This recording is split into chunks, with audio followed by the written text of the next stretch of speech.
یه مرد که با 2 از موفق‌ترین زن‌های بالیوود رابطه داشت. به هر دوشون خیانت کرد و خودش هم اعتراف کرد. سلام و ناماشکا به همه دوستان و همراهان همیشگی. به یکی دیگه از ویدیوهای کانال خودتون ستاره‌های بالیوود خوش اومدید. پسری که دیپیکا پادوکون در برابر دوربین‌های ملی تلویزیون گفت باید تبلیغ برند ضد بارداری کنه. اون رنبیر کاپوره، آقازاده‌ای که خیلیا گفتن با پارتی پدرش به بالیوود رفت، اما خودش چیز دیگه‌ای گفته. رنبیر کاپور قلب شکن بالیوود یا قربانی خاندان کاپور. اگه میخواید در مورد رنبیر کاپور همه چیزو بدونید با من همراه باشید. فقط قبل از این که بریم سراغ ادامه ویدیو، همونطور که خودتون میدونید به خاطر قطعی چند ماه اینترنت در ایران کانال‌های فارسی زبان با مشکلات زیادی روبرو شده و بازدیدها به شدت افت کرده. برای حمایت هرچه بیشتر از ما لطفاً کانال رو سابسکرایب کنید. لایک و هیجان افزایی و کامنت فارسی و انگلیسی هم حتما بذارید. این کار هیچ هزینه‌ای براتون نداره، ولی به کانال خیلی کمک میکنه که دوباره رشد کنه. خب بریم تا ادامه ویدیو رو با هم ببینیم.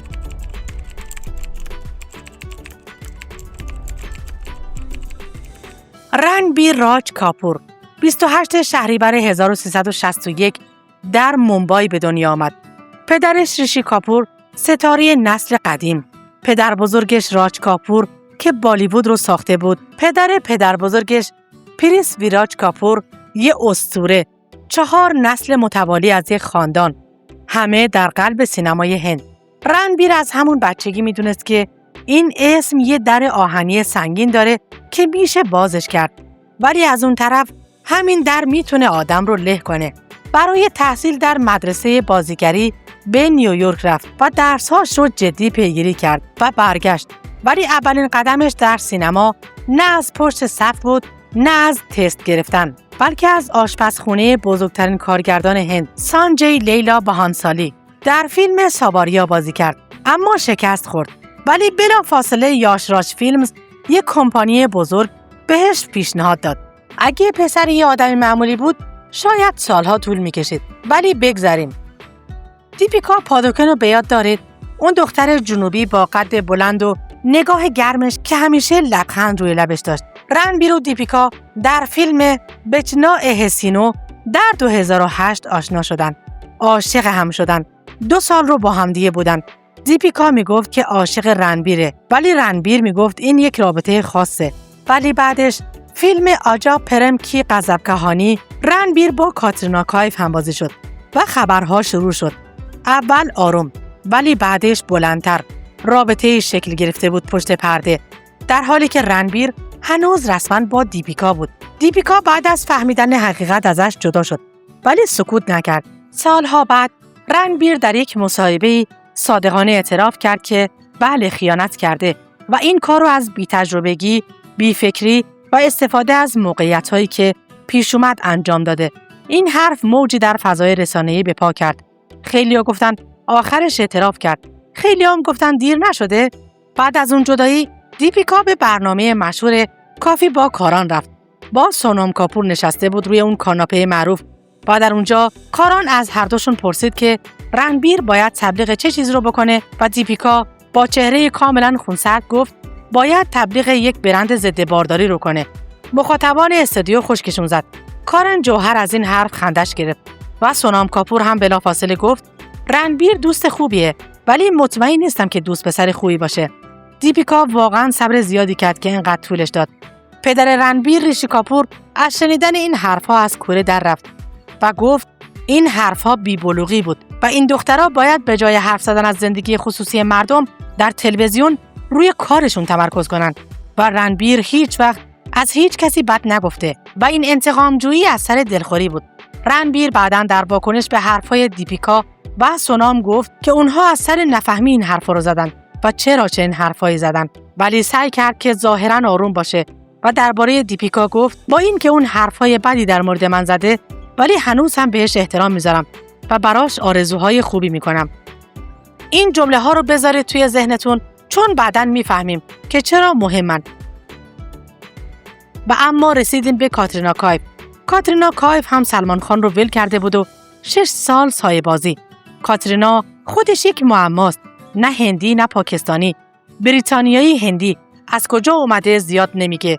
ولی وقتی وارد بالیوود شد با اون چشمای روشن و اون رقص خاصش مردم طرفدارش شدن. رنبیر و کاترینا هیچ وقت رسمیاً اعلام نکردن که با هم دیگه هستن. ولی همه میدونستن. عکساشون از تعطیلات اسپانیا پخش شده بود. رنبیر و کاترینا روی ساحل بدون هیچ نگرانی. حتی شایع بود که با هم در یک آپارتمان لاکچری در مومبای زندگی میکنن. 6 سال تمام با هم دیگه بودن. ولی رنبیر هیچ وقت نگفت عاشقشم.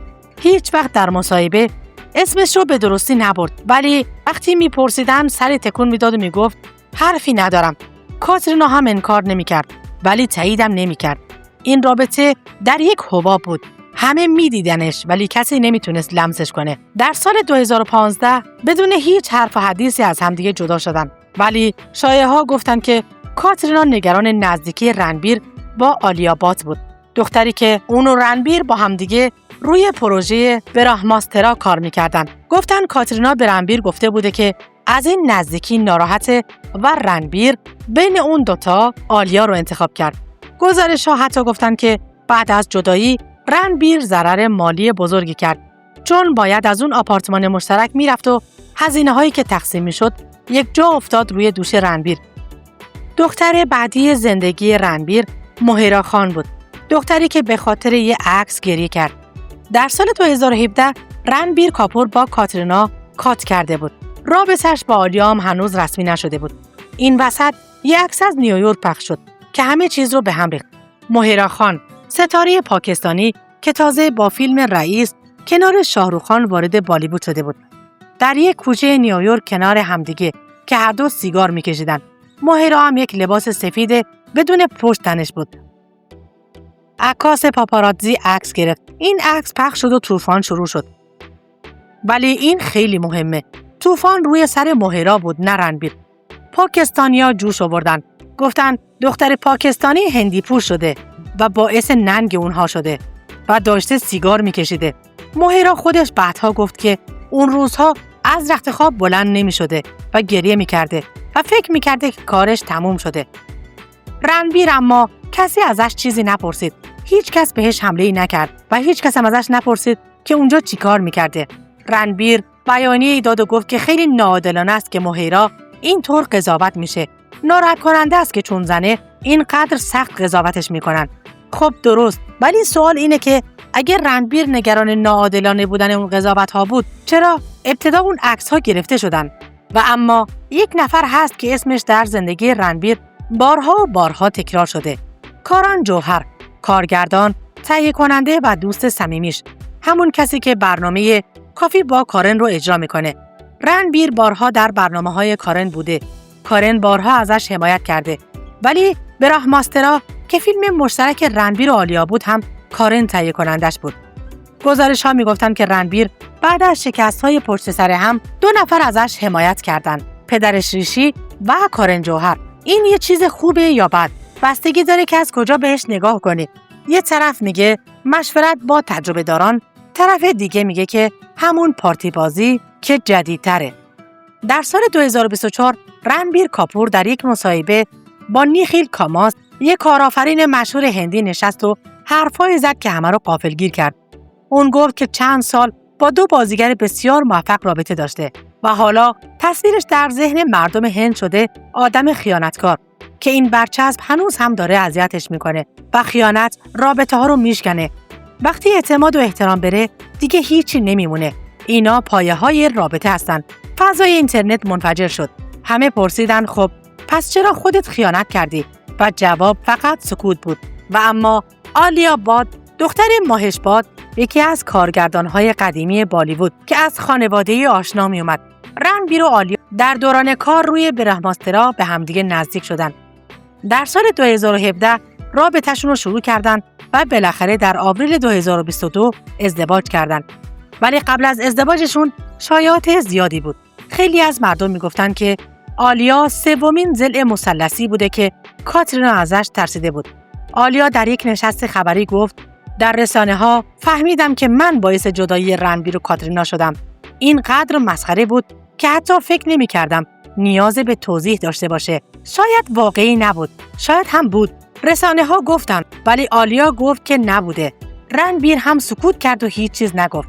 در نوامبر 2022 دخترشون رها به دنیا آمد و بالیوود برای یک لحظه نفس کشید. چند ماه بعد از تولد رها، رنبیر و آلیا در یک رویداد رسانه‌ای بودند. خبرنگاری از آلیا پرسید چرا تبلیغات فیلمشون به راه ماسترا خیلی فشرده نیست. آلیا داشت جواب میداد که رنبیر روی حرفش پرید و در حالی که به شکم آلیا اشاره کرد گفت خب یکی اینجا پهن شده.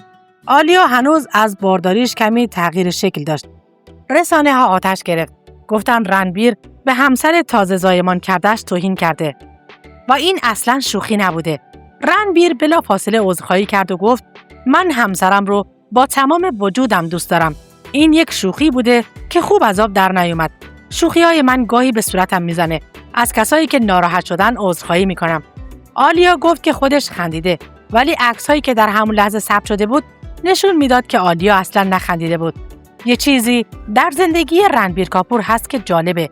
تقریباً هیچ وقت به طور جدی تاوان نداده. دیپیکا رو ترک کرد به خاطر کاترینا و بعدش ادامه داد. کاترینا رو احتمالاً ترک کرد برای آلیا و باز هم ادامه داد. عکس‌های مهرا خان پخش شد. مهرا تاوان داد. ولی رنبیر ادامه داد. هر بار که یه جنجال بود، کسی دیگه‌ای بود که بیشتر از رنبیر صدمه دید. دیپیکا از افسردگی، مهرا از ترسش از مردم پاکستان که به گریه افتاد و رنبیر فیلم بعدی رو انتخاب می‌کرد. حرفایی که هیچ وقت فراموش نشد. در یک مصاحبه قدیمی رنبیر یه بار گفته بود که وقتی خواستم ازدواج کنم به دنیا میگم. سالها گذشت ولی حرفی نزد. در مصاحبه دیگه‌ای گفت که می‌خواسته در 32 سالگی ازدواج کنه. ولی وقتی 32 ساله شد باز هم خبری نشد. بعدش گفت که اگه کرونا نبود ازدواج می‌کردم. و در یک مصاحبه دیپیکا با خنده گفت رنبیر نمیتونه ازدواج کنه تا من اجازه بدم. جمله‌ای که همه خندیدن، ولی یه چیزی توش بود که تیز میزد. آدمی که همیشه قربانی روایت خودش بود. رنبیر کاپور در مصاحبه‌هاش همیشه خودش رو در موضع بازنده، قربانی یا آدم سوء تفاهم شده قرار میده. شاید دلیل این همه خیانت و از این شاخه به اون شاخه پریدن گذشته تلخ و تاریک رنبیر بوده و زندگیش پشت درهای بسته. به روایت یکی از نزدیکان خانواده رنبیر، اون از بچگی شب‌هایی رو با سر بین زانوهاش می‌نشسته و منتظر می‌مونده که جنگ‌های پدر و مادرش تموم بشه تا 5 یا 6 صبح. بچه‌ای که آموخته بود که روابط می‌شکنن، اعتماد شکننده است و آدم‌ها رفتنی‌اند. شاید همین بود که هیچ وقت نتونست کنار یک آدم بمونه. شاید همین بود که از تعهد می‌ترسید و بدون اینکه توضیح بده رابطه رو ترک می‌کرد و هیچ توجیهی برای کارهاش نداشت.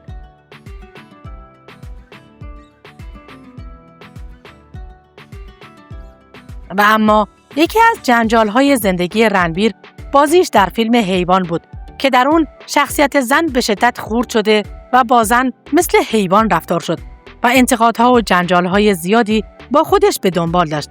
اما رنبیر مثل همیشه سکوت کرد و هیچ چیزی نگفت. حالا رنبیر 43 سالشه، پدر یک دختر 3 ساله و شوهر آلیا بات. روی 2 فیلم بزرگ کار میکنه. رامایانا که قراره اونو در نقش خدا نشون بده و عشق و جنگ که کنار آلیا و سانجی لیلا باهانسالی میسازه. فعلا همه چیز ظاهرا خوبه. قضاوت نهایی با شماست. به نظرتون رنبیر قربانی بود یا خودش عمدن عامل این همه جنجال و حواشی بود؟ و آیا اون از پارتی خانوادگیش استفاده کرد تا به این جایی که هست برسه و با هر دختری که نزدیکش بود وارد رابطه شد و کاملاً به خواسته هاش رسید و سراغ دیگری رفت؟ شاید هر دو. شاید یه بچه زخم خورده که یاد گرفته عشق همیشگی نیست و شاید یه مرد که این زخم رو بهانه کرد. یه چیز رو میدونیم. دیپیکا بعد از جدایی از رنبیر بهترین فیلم‌های عمرش رو ساخت و با افسردگیش مبارزه کرد و حالا با رنبیر سینگ ازدواج کرده. کاترینا کایف هم با ویکی کوشال ازدواج کرده و به نظر میرسه که آرومترین دوران زندگیشه و رنبیر داره آماده میشه نقش خدا رو بازی کنه. آیا این بار بالاخره کافی خواهد بود یا داستان رنبیر کاپور هنوز یه فصل دیگه‌ای هم داره؟ قضاوتش با شما. خب دوستان عزیز، ممنون که تا پایان ویدیو همراه من بودید. در پایان به هم بگید که آیا فیلم حیوان رو دیدید؟ نظرتون در مورد این فیلم و بازی رنبیر در اون چیه؟ خوشحال میشم در کامنت ها با من و بقیه دوستاتون به اشتراک بذارید. در پایان باز هم تاکید میکنم که لایک و کامنت و هیجان افزایی و شیر یادتون نره. دوستتون دارم و تا ویدیوی بعدی بدرود.